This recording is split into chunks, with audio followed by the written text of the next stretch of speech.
Welcome to the International Studies program. This is our orientation for first year students. UCSD, we typically say first year instead of freshman students. Before we get started, the welcome packets and major checklists have been sent to your email address from the ISP account. And go ahead and put your first name and last name as your screen name so we can get to know you better. You can move on, Jose. And learn.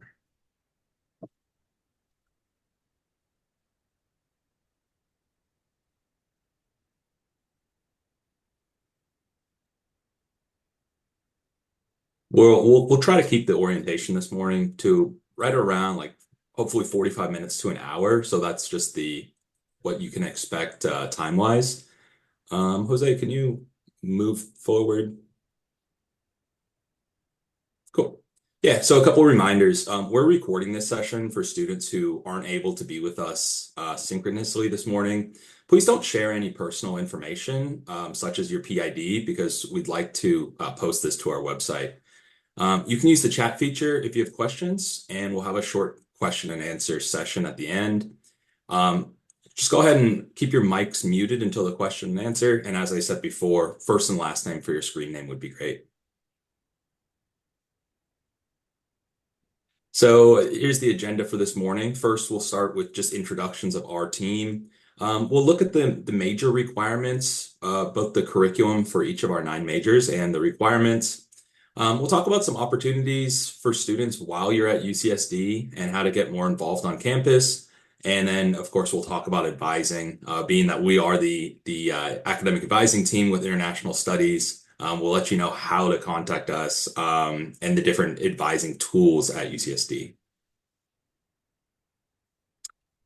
So just to introduce ourselves, first, my name's Corey. I'm an academic advisor and a program coordinator with ISP. I've been at ISP for about 5 years. I've also have my master's degree from the School of Global Policy and Strategy, for which we're closely related, and also I'm in a doctorate program to get my doctorate education here at UCSD.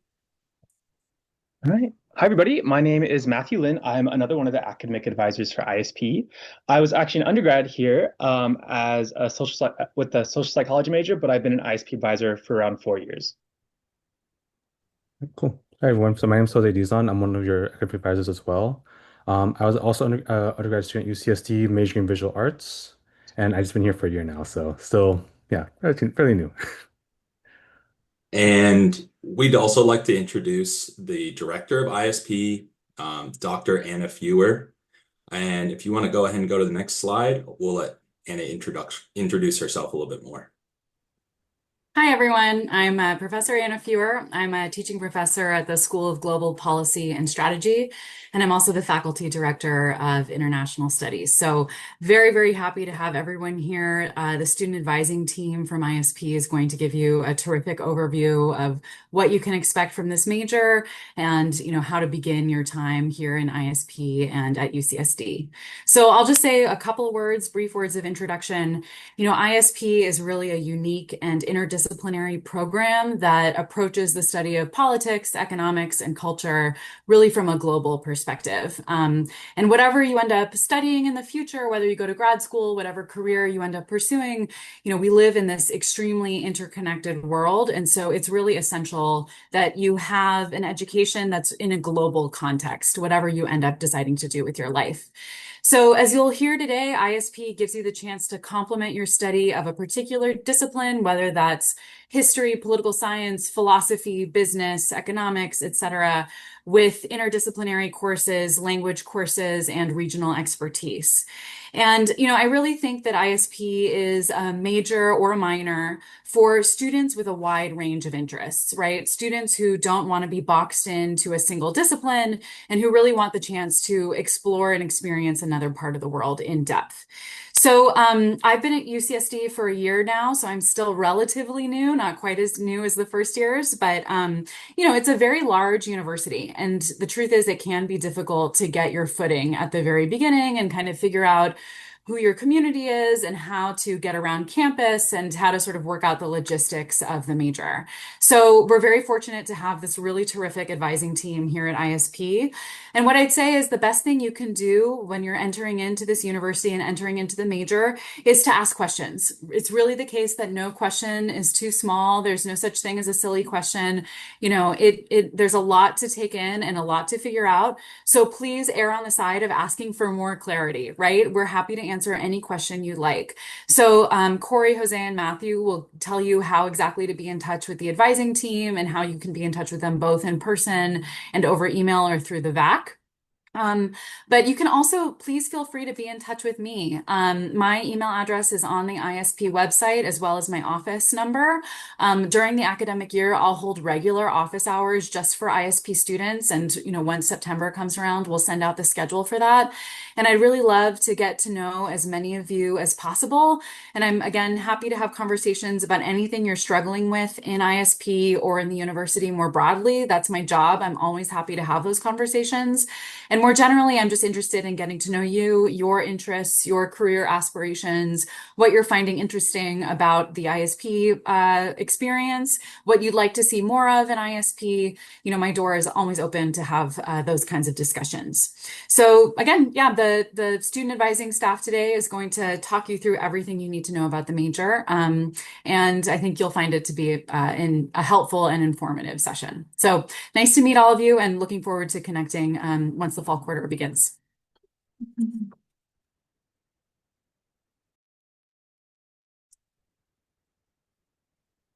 Yeah. So, as Anna briefly mentioned, I mean, why are we choosing international studies and why is international studies important in 2025?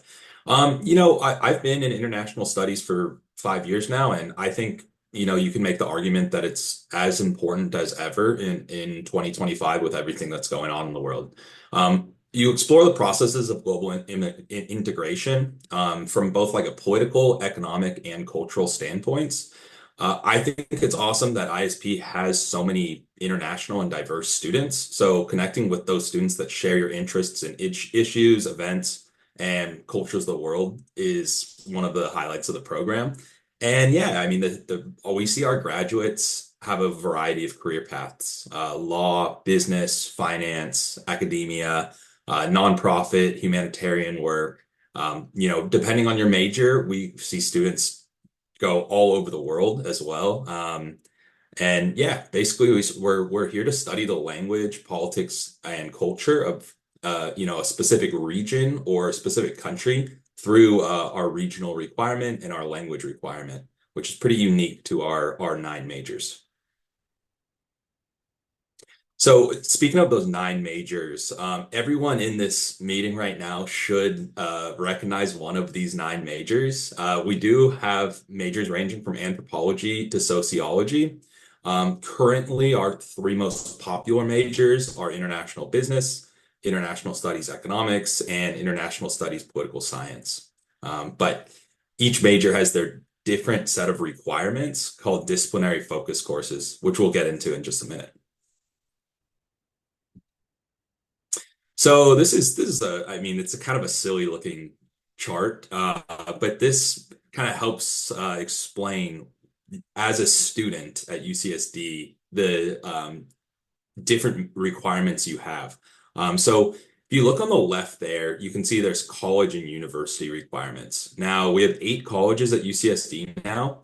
Each of those colleges has specific GEs that are unique to that college. So everyone in the Zoom room also should know like what college they're part of and should start kind of looking at what their GEs what GEs are required for that specific college. Now there's also university requirements, and a couple of those requirements are the 180 unit requirement, the DEI requirement, the writing requirement. There's also some upper division unit requirements that we didn't list there because, essentially you'll complete those with the completion of the major. So importantly, and important for us today, is the right side of that page, and that's your major requirements. Us being your major advisors, we're going to work with you to explain, and throughout your time at UCSD, we'll help you with your major requirements. Now, you also have a college advising team. So please just understand that there's a difference between your major requirements and your major advisors, ourselves, and your college advisors. So for the major requirements, there's lower division and upper division requirements. All students will take a language requirement, and depending on your major, you might have possible other lower division requirements. For instance, math series for international business and international studies economics students. And then on the right there, we have a few acronyms because we love acronyms at UCSD. INTL courses, that's the International Studies Specific Courses. Disciplinary Focus is the DF. That's basically the 8 courses that you'll be taking related to your major. And then the IE is Interdisciplinary Electives, and the RR is your regional requirement. So here's a little bit longer overview of the major requirements. Talked about that language requirement. Now, that's not fluency in a language. It's demonstrating a 4th quarter proficiency in a foreign language. And you can do that a number of ways, whether it's taking classes at UCSD, if you went to high school in a language other than English as the primary instruction language, or if you test out of a language by taking what's called a proficiency exam. Lower division requirements, they are typically prerequisites for your upper division major requirements, and they differ by major track. Only 6 of our majors have, only 3 of our majors have lower division requirements. So if you're one of those 3 majors, you should kind of start exploring how you're going to complete those lower division requirements. I talked about the 3 INTL core courses. That's 100, 101, and 102, and we'll talk about those later. 8 disciplinary core courses and 3 interdisciplinary electives, and also the regional requirement, which is not listed here because it's actually an overlap requirement with your other coursework. So the language requirement, remember I said it's not fluency, it's 4th quarter proficiency in a foreign language. You can either do that by taking the 4th quarter language at UCSD. If you have experience in a language already, then you can place into the correct level of language at UCSD. As I mentioned earlier, if you went to high school outside of the United States in a language of instruction other than English, you can submit the ISP language waiver. That can be found on our website. A proficiency exam is basically a test with a professor at UCSD that shows that you're proficient at the 4th quarter or higher. So if you have a pretty deep background of a different language, that might be the route to go. It's possible that you've transferred AP, IB, or SAT 2 scores that may fulfill your language waiver. Those vary by the language, actually, so not all of them are accepted the same at UCSD. So if you've transferred AP, IB, or SAT 2 scores, please review your academic history to see how those courses transferred. And then we have heritage language courses, and these are for students who grew up speaking one of those 7 languages below in a more informal way. Heritage language refers to students who kind of grew up with the language in the household, but maybe, aren't experts at reading and writing it and know it in a more informal way. One heritage language course could fulfill the language requirement. And we have a question in the chat. I'll just answer it now. What about community college courses? Absolutely. We see a lot of students take courses, language courses at the CC. It's important to use the website assist.org to see how those courses will transfer to UCSD and, in turn, fulfill major requirements. So here's the 3 tracks of lower division requirements. If you're one of these 3 majors, IS Economics, IS International Business, or IS Philosophy, go ahead and take a look, identify what major you're part of. As you can see, Economics and International Business do have a calculus series that's 10 or 20 A, B, or C. A, B, and C, should I say. I recommend that most students do the 10 series. The 20 series is more for STEM majors. You can see in International Studies Economics, you have 3 lower division econ courses. That's micro, market imperfections, and macro. For international business, in addition to the calculus courses, you have 2 accounting requirements. That's financial and managerial accounting. And then for philosophy, you have Phil 10, which is the introduction to logic. There's a little note there on the bottom right that if you don't have an assigned placement, you will need to take a math placement exam. You should have been getting emails about that this summer. And yeah, we would recommend students take the lower division requirements in their first and second year. If they're not all done by the end of the second year, that's not the worst thing in the world, but we would recommend that you try to complete them with the timeline of before your third year starts. And as I mentioned for the language courses, you can take these lower division courses at a community college and utilize assist.org for lower division articulations. And then we have four INTL courses, three of which are requirements. That's INTL 100, INTL 101, and INTL 102. INTL 190 is optional. That's a capstone seminar. 100 is going to serve as your prerequisite for 101 and 102. And you can take 102 before 101, so whatever fits into your schedule. Yeah, as you can see, these courses, 100 is more of a analysis and argument course about modern problems. 101 is culture and society and international perspective. And 102 is economics, politics, and international change. Now, all of these courses are taught by different professors, which really means that the professor brings their specialty of what they've studied into the course content. So I'm not going to say that all 100s, 101s, and 102s are the same. They actually vary on topic based on the professor. So it might be helpful to take a look at what professor's teaching in a given quarter to see if their research interests might align with what you're interested in learning too.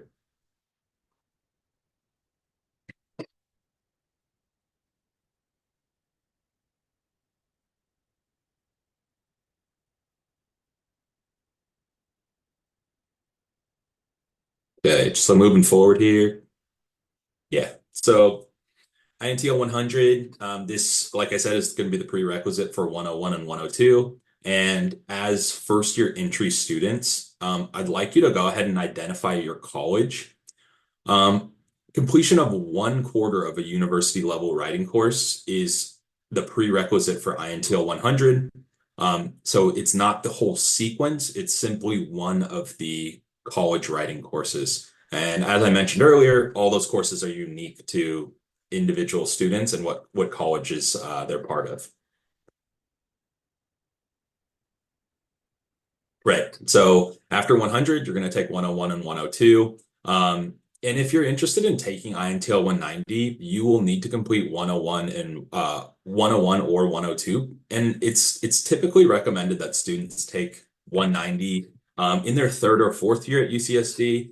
It's a capstone seminar writing course that is basically can be helpful for students to write a small research paper about a topic that they're interested in. And we oftentimes see students use these research papers from INTL 190 for things like job applications, internship applications, or writing samples for grad school. So if that's something that interests you, you might want to just keep a little mental note that you might want to take 190 later in your career at UCSD.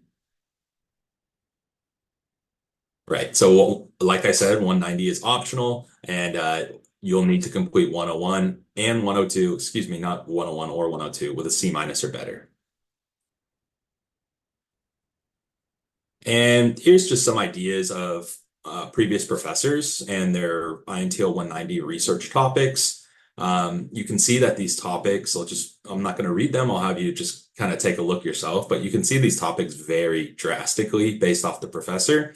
And this is for 190, so it's not exactly to the extent of the difference in course topic in 101 and 102, but you can get an idea that we have professors working with our program from all different research backgrounds and career backgrounds as well.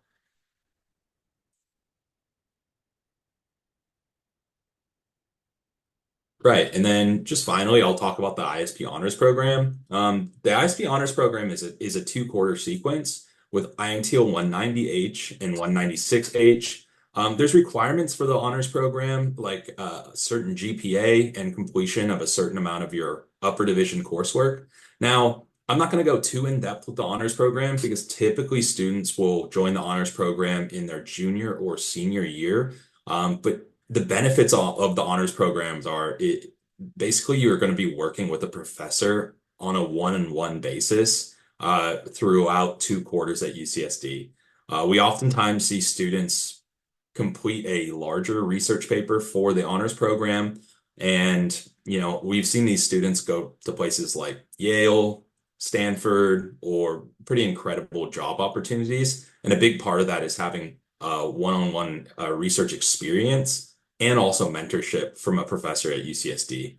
Um, yeah, I mean, aside from just the research paper, I think that these students have some of the strongest letters of recommendation just because they've worked, on a weekly basis with a professor at UCSD and really formed a strong, working relationship with that professor. Yeah, so in each major, you're going to be looking at your individual disciplinary focus courses. As you can see that, of our 8 majors that we offer, excuse me, of our 9 majors that we offer, each one of these disciplinary focus courses, it takes 8 courses from a partner department. So, for anthropology, we work with the Department of Anthropology. For international business, we work with the Rady School of Management. And you can get a pretty good idea of, the different departments that we work with on campus based off our 9 major tracks. Yeah, right. And we also have the interdisciplinary elective and regional requirement as part of your upper division major requirements. Interdisciplinary electives is simply that. It's outside of your discipline of focus. So we see students take these courses and, if say you are an anthropology major, you wouldn't be taking anthro courses for your interdisciplinary electives. But we see students take a lot of courses from literature, visual arts, sociology, history, political science.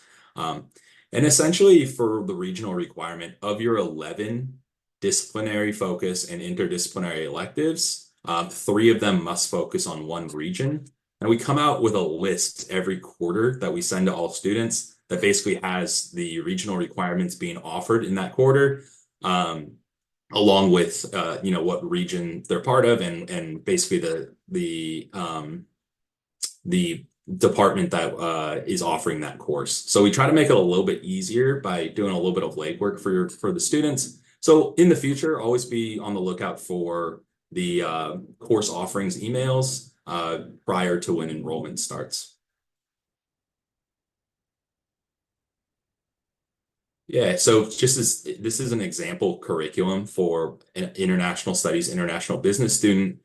You can see the disciplinary focus on the left there is 5 courses. Now, these are pre-selected for business students: 103, MGT 181 or 187, 164, 166, and 112. And I say those in that order. I know it's kind of funny to say them in a non-numerical way, but this is a good thing to note while at UCSD. Just because a course number may be higher than another doesn't mean that they're necessarily like a prerequisite. So an example there is MGT 181 is in fact a prerequisite for MGT 112. So it's always important to review the prerequisites for individual courses. That can be found at the course department's website, or it can be found on WebReg, which is the tool that you use to enroll in courses.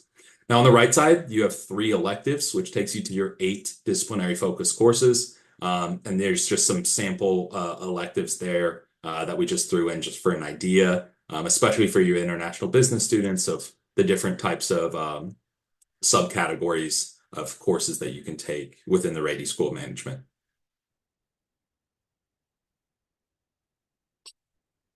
And yeah, finally, I'm gonna just discuss the degree audit. Now, you should be checking your degree audit all the time. The degree audit is the way that advisors, both college and major advisors like ourselves, can see how a student is progressing towards their major requirements, college requirements, and university requirements. It's especially important to check your degree audit after enrolling or changing classes or when grades are posted. And I would recommend that students check their degree audit at least once a quarter, but I would say more than that, particularly after enrolling in courses and then after grades are released. And here's just a sample degree audit. As you can see, it's pretty rudimentary. It's not the most beautiful online tool, but this will give you an idea of, what courses you have in progress, which requirements you still need to fulfill.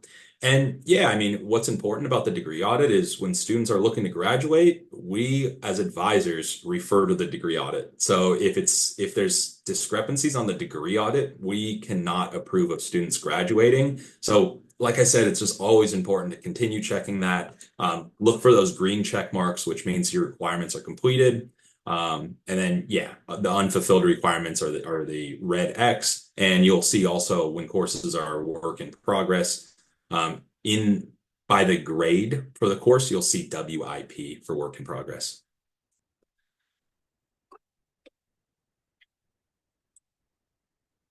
Matthew, do you want to take over from here?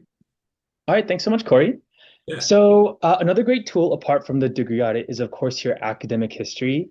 So your academic history will show the transfer courses that are there, course approximations from other universities or community colleges, as well as your transcripts. You can access this using the Triton link tools. And then on the next slide, it'll give, here's a sample of what your academic history approximations look like. So we have the courses taken at a different CC or another college. And then on the right, it's what it transferred over as well as when it was taken, the grade, how many units, and the level of coursework. If it's a community college AP course or IB coursework, it's always going to be lower division, so it won't be able to transfer over as any of our upper division requirements. Okay, and here we go into our joint bachelor master's program. We actually have the academic advisor for that, Jay Lloyd. She's here, and I'll go ahead and hand this slide over to her. I was on mute. Sorry about that. Thank you, Matthew. Hello, everybody. My name is Jay Lloyd, and I am the primary advisor for the Bachelor Master program, which is through the School of Global Policy and Strategy in conjunction with the ISP program. And so I'm just going to tell you a little bit about the program for those of you who might be interested. It's a program that's designed to give you an opportunity to earn both a bachelor's and a master's degree in conjunction with each other and in as little as 5 years. It doesn't have to be a 5-year program. It all depends on your individual academic plan. For some students, it takes longer. It may be 6 years, and I've also seen students complete it in 4 years. In the program, during your first year, you will take some graduate level coursework while you're still in undergraduate standing. And the beauty of it is that when you've started the program and are taking graduate coursework, you are still in undergraduate standing and paying undergraduate tuition. This kind of allows you to get ahead, start on your master's degree while still completing your bachelor's degree, and saves you both time and money. Additionally, I will add, ISP talked about the language requirement. If you choose to do the bachelor master's program, you will need 6 quarters of a language complete, and it has to be in a GPS language. Additionally, this program is open to 3 of the ISP majors. You'll see in those 3 circles on the bottom. So it's available for those are on the economics, international business, and political science track. And let's see what else here. A little bit about the curriculum. You have another cool thing about the program is you have choices. You get to choose the region you want to specialize in. You get to choose your career track. So you can really tailor the program based on what you are interested in and your career goals in the future.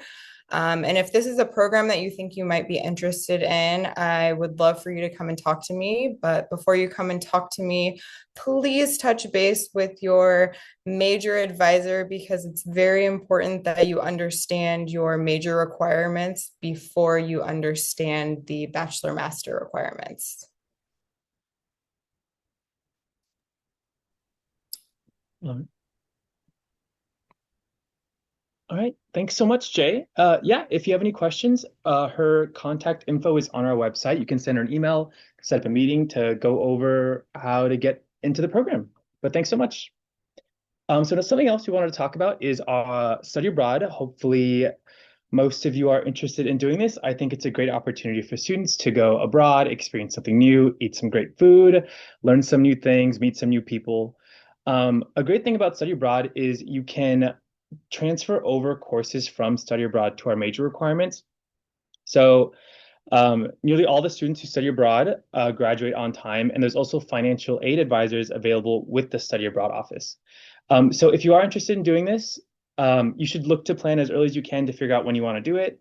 Most of the time, students study abroad in the fall or summer, so that way they're not missing extra quarters. But you can definitely meet with me to discuss your plans in the future for it. So some other opportunities we have with research and internships. Here are some listed to help you get you some real world experience, get your foot in the job market we have independent research with faculty where you just have a one-on-one with them to go over something you're interested in. We also have the academic internship program where you basically go somewhere outside of San Diego to take an internship and hopefully you're able to get course credit for it. We also have UC-DC, Washington, D.C., where you go to D.C. to take some internships there as well. Also at UC Center, Sacramento. We also have the Association of Pacific Rim Universities undergraduate leadership program. We send one student every year to go on this 2-week program in different countries. This past year, it was in Santiago, Chile, where they just, the topics differ, but they learn something new there every time. And we also have the Research Experience and Applied Learning portal, where you can apply for internships online through there. We also have the Career Center. So this will help you find jobs after you graduate and also find jobs while you're currently at school. So they offer social sciences career coaching. They offer workshops such as resume writing, career exploration, and more.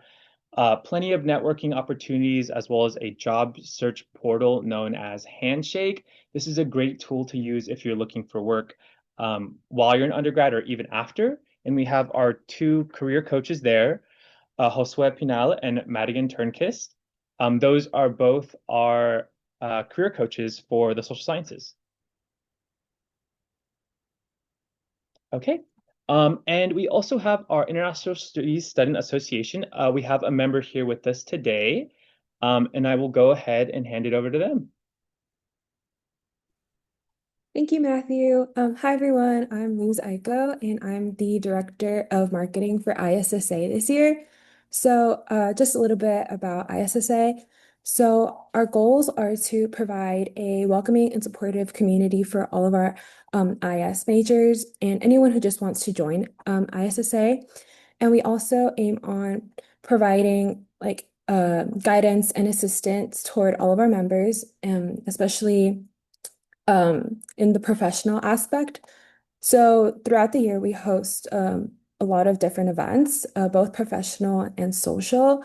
So for our professional events, we do host LinkedIn workshops, speaker events. Like last year, I remember we had a senior foreign service officer come from USAID, which was really interesting.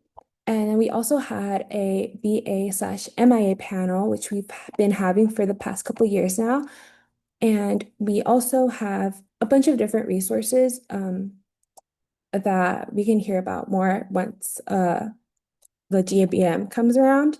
So for our social events, social and kind of professional events, we have the UMP program, which is a undergrad mentorship program where we pair up mentees and mentors, which tend to be underclassmen and upperclassmen.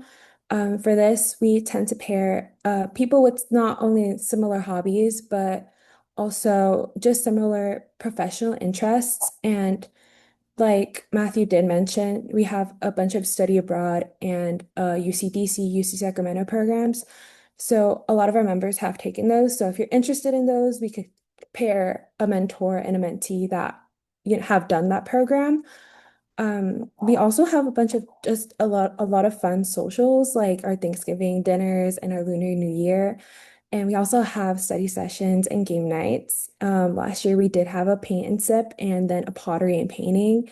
Just a lot of fun events that focus on just building the IS community and just working on our professional endeavors. So yeah, just that's a little bit about us, and we hope to see you guys at our GBM next year.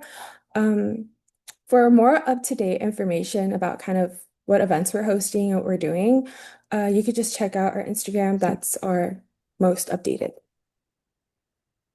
All right, thanks so much, Luz. We'll be sending out more info about ISSA later on. You can expect some emails from them. But yeah, thanks so much. And then I will hand it over to Jose to go over the remaining slides. Sweet.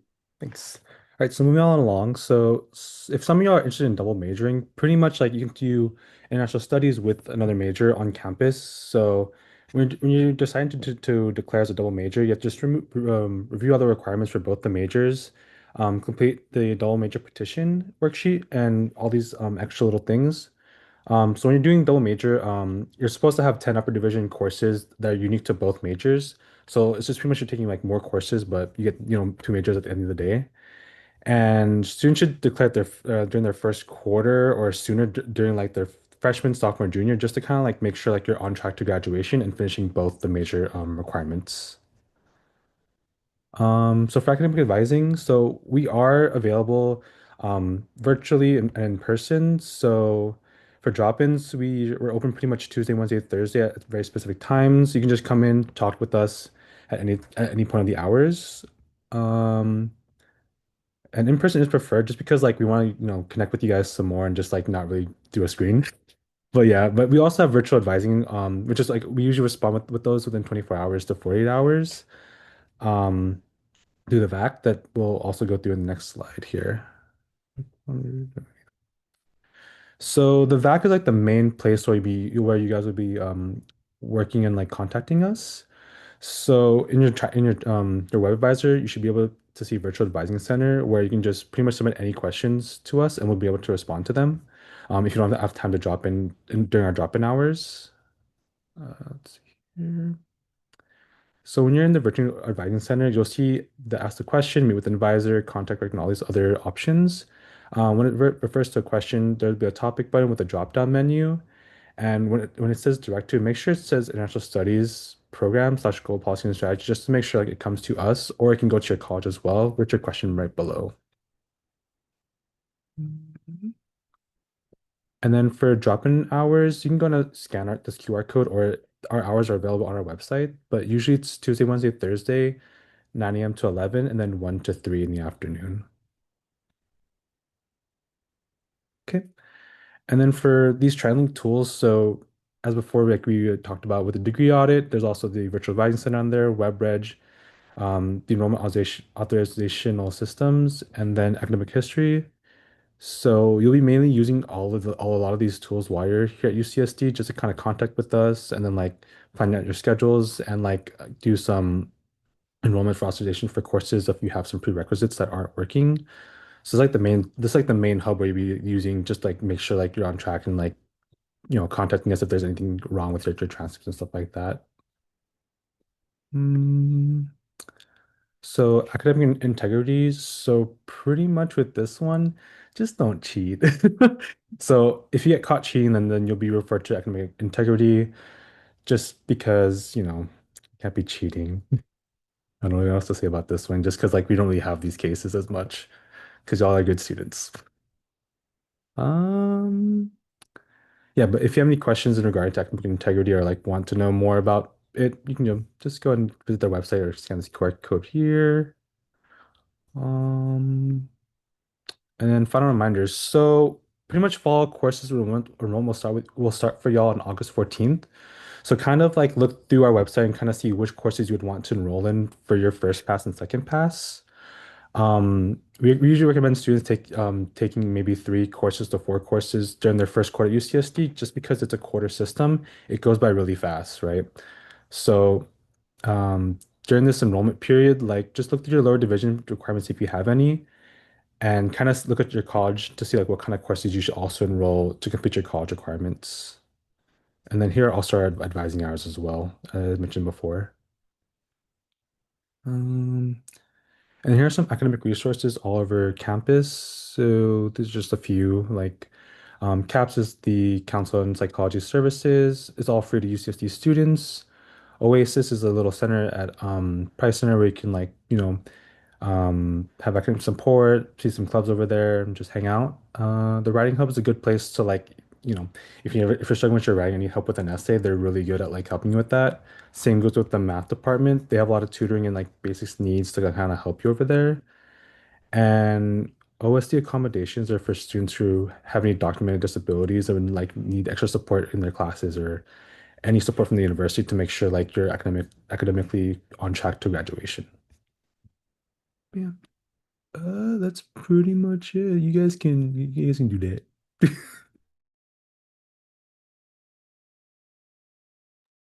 All right, thanks so much. Yeah, if you have any other questions, feel free to email us, give us a call, send us something on Instagram, or visit us on our website. This is all of our contact info. We've been trying to answer questions throughout the morning just in the Q&A tool, but if anyone wants to like unmute themselves and ask a question live here, feel free to do so. And if we feel like maybe we don't have too many questions, we'll probably end the meeting. But yeah, if you have any questions right now, feel free to unmute yourself and ask away.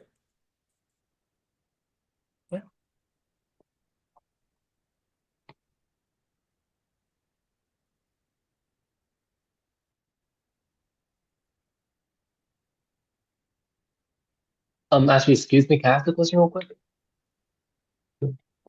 Okay, so I'm sorry if we have already got to this before during the meeting. Maybe I didn't hear it really well, but um, what do we do exactly if we need to see an academic advisor to ask general questions, for example? Like, do we just email them or is there anything Yeah. else? Actually, I know this sounds kind of counterintuitive, but academic advisors we're discouraged from talking to students just via email. So the virtual advising center, if you have just a quick question, that's a great way to ask a question. Here, Jose just pulled that tool up right there. So the reason that we use the virtual advising center is because not only we can see it as your major advisors, but your college advisors can see it. Say you have a minor or you have a double major, all advisors on campus are able to view those questions. So it's the best way to contact us if you just have a short question. And then as summer progresses and once students are enrolled in courses, we'll be meeting with students via drop-in advising. That's typically the best way to, if you have a question that you think is, a little bit too much to write in a VAC message, but you could meet with us for 10 to 20 minutes via Zoom or in person. That's ideal. Yeah. Okay, that's nice. Oh, sorry. Okay, so actually, can I ask a follow-up to that same question? Absolutely. Okay, so you just mentioned drop-in advising, as in us meeting our advisors either via Zoom or in person. How do we schedule an appointment? Like, is it on the My TriDentLink website as well? That's right. Yeah, it'll be a part of the virtual advising center. I am not sure if newly admitted students will be able to meet with us using the drop-in advising tool. Typically, that opens up after the first enrollment windows.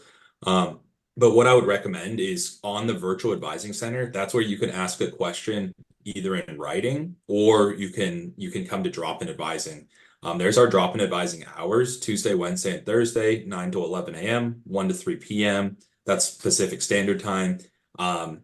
Yeah, and essentially you'll be put into being that it's drop-in, if there's students in front of you. Typically we're able to meet with students in 5 to 10 minutes. So you're never waiting too long. So yeah, whether in person or via Zoom, that would be the best route in the coming weeks before you get on campus. Okay, all right, that sounds cool. Thank you. Yeah. We have another question. Hi. So I had a short question. So I'm coming all the way from Kansas, and I really want to be prepared as I pursue international studies. I'm doing the political science track, and so I was wondering if I want to like get ahead and form a plan for like all throughout my bachelor's and potentially master's as well. Um, would I consult you guys or would I consult a college advisor to kind of get a rough, I guess, plan of what courses I would schedule for each quarter and year throughout my time here? Yeah, Yeah. so if you want a quarter by quarter plan, we have something on our website that has just all of our requirements listed out. You can use that as a guide, and then you can also meet with us to go over your major requirements, and you can meet with your college to go over their requirements. So to get a full plan, you'll most likely have to meet with both your college and us. But Okay. we also have on the screen here, we have plans.ucsc.edu. That helps formulate a quarter by quarter plan based off of your college and your current major. So Okay. that's a great tool to help guide, to help you get started. Okay. Thank you. Of course. Thanks for the question.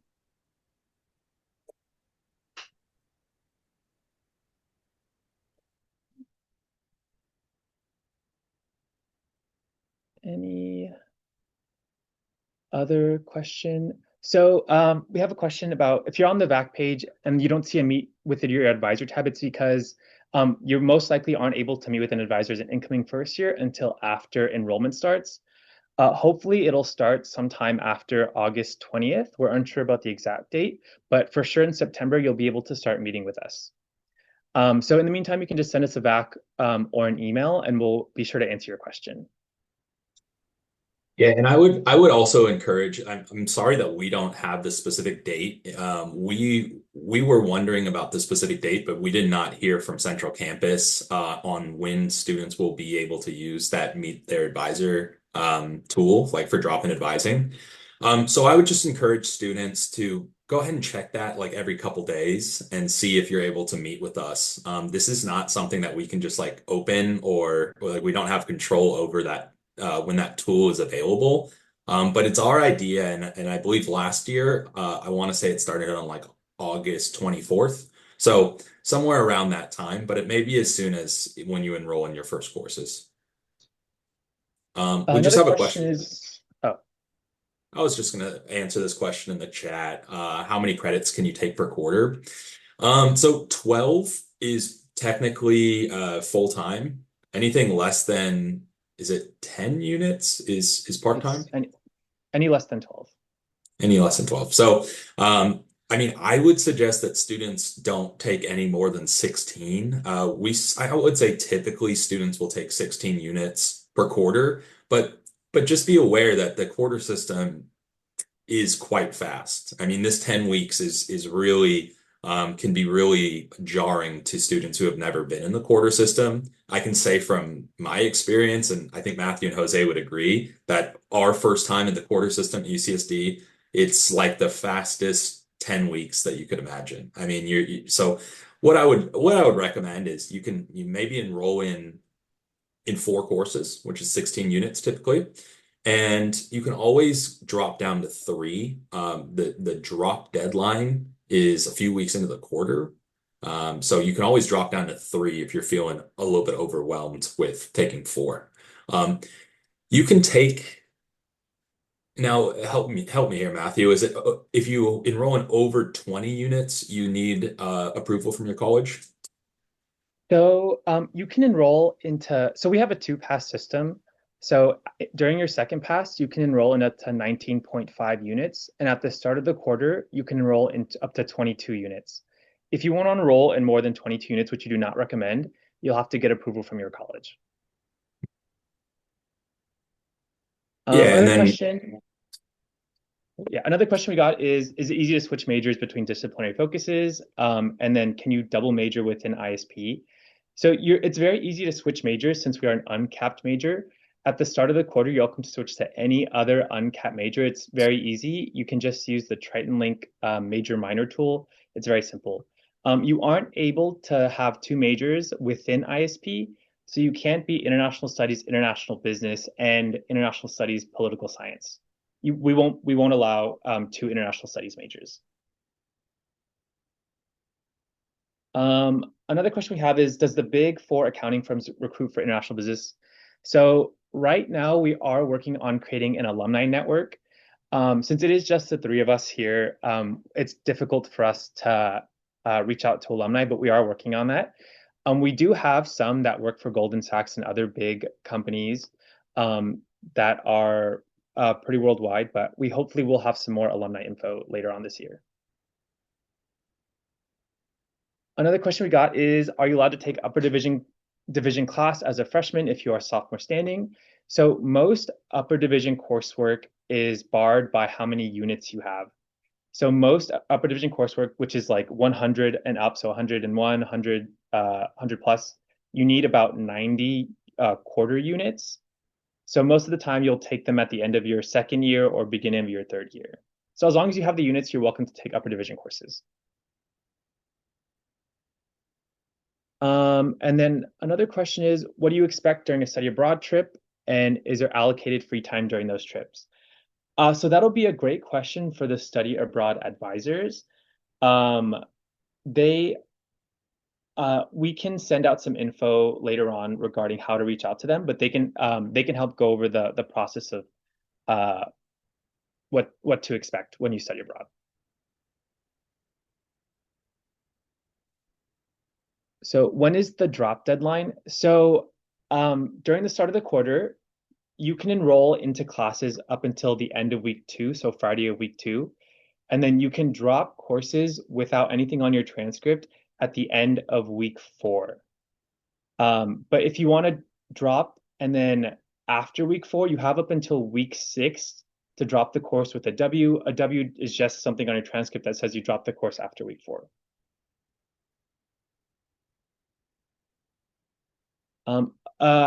How to get in touch with alumni and mentors. A great tool is to actually join ISSA, so our International Studies Student Association.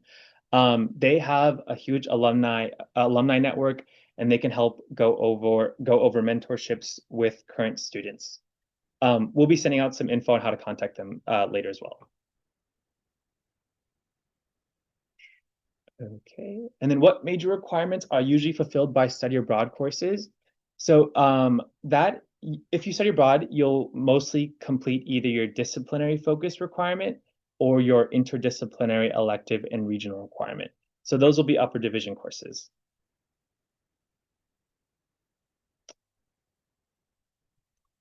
Okay. So ERC has a regional specialization requirement. You can enroll the major. Do you know if students in this situation pick 2 regions of these classes or just take 6 courses in one region to satisfy both? So if you are an ERC student, they do also have a regional specialization. The courses are very similar, but if you only have one major, you cannot overlap them. So you're welcome to choose the same region if you really like it, or you can choose 2 different regions. It's up to you.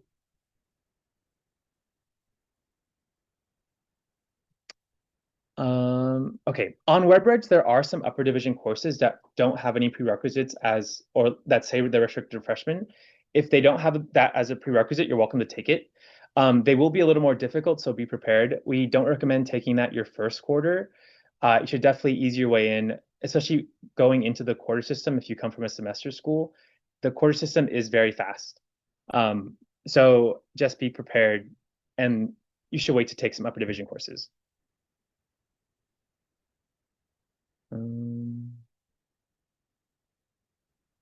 So a language question.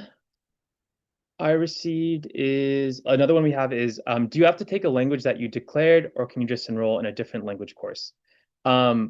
You're welcome to take any language. You don't need to commit yourself to a specific language. We just require the fourth quarter in the same language. And then, okay. Okay. If you are international studies economics major, so all of our both for our international studies economics, international studies, international business, it's not required that you take the Math 20 series. You're welcome to take either. It's more recommended you take the 10 series, but you're welcome to take the 10 or 20 series for both international studies economics and international studies international business. Another one is what counts as a GPS language for the BA MIA program? So there is a specific list on the website. So once you are further along your career, you can take a closer look, and you can even send an email out to Jay about the specific languages that are allowed for the BA MIA program.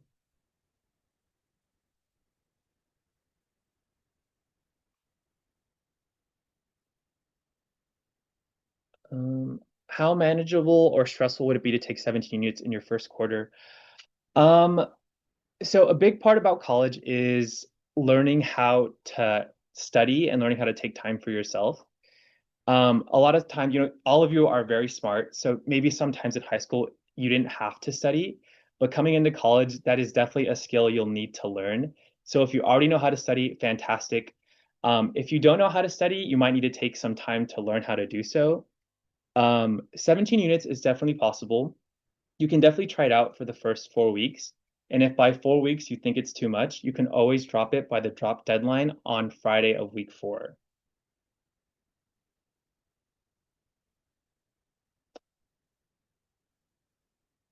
Okay.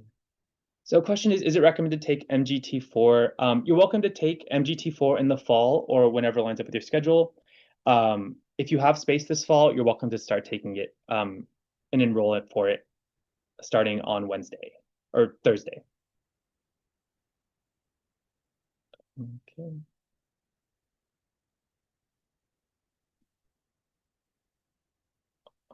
Did I miss any questions? Is that event Corey sent in the chat in person? Because I think it is in person, but I'm not sure if there's like in person slash a Zoom for that one. I'm pretty sure it's in person. Yeah. Okay. They typically are. I mean these events like the Meet the Firms event isn't like typically for first year students. So it might be more beneficial in your second or third year, but it is in person, I believe. Another question we got is how do you check the availability for each course? So usually you'll use WebReg to check the current quarter and the future quarter. The specific department of the course will usually release a yearly plan. So if you're looking to take political science courses, if you check the political science department website, they usually have a yearly course offerings. Or if you want to know the MGT courses offered in the year, you can check the Rady website.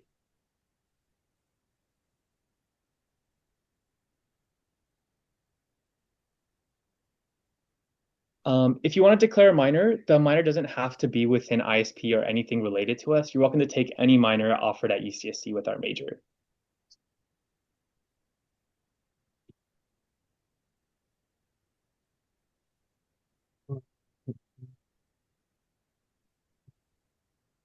Okay. We'll stick around a little bit longer to answer any other questions, but thank you so much, everyone, for attending. We are very excited to see you in the fall. We hope you have a great rest of your summer. Rest up while you can. And if you have any questions, feel free to reach out to us in the VAC, in the email, and then you're more than welcome to join us for drop-in advising once it opens. But thanks again for attending, everybody. We're excited to see you. And if you have more questions, you're welcome to stick around as well. Take care, everyone.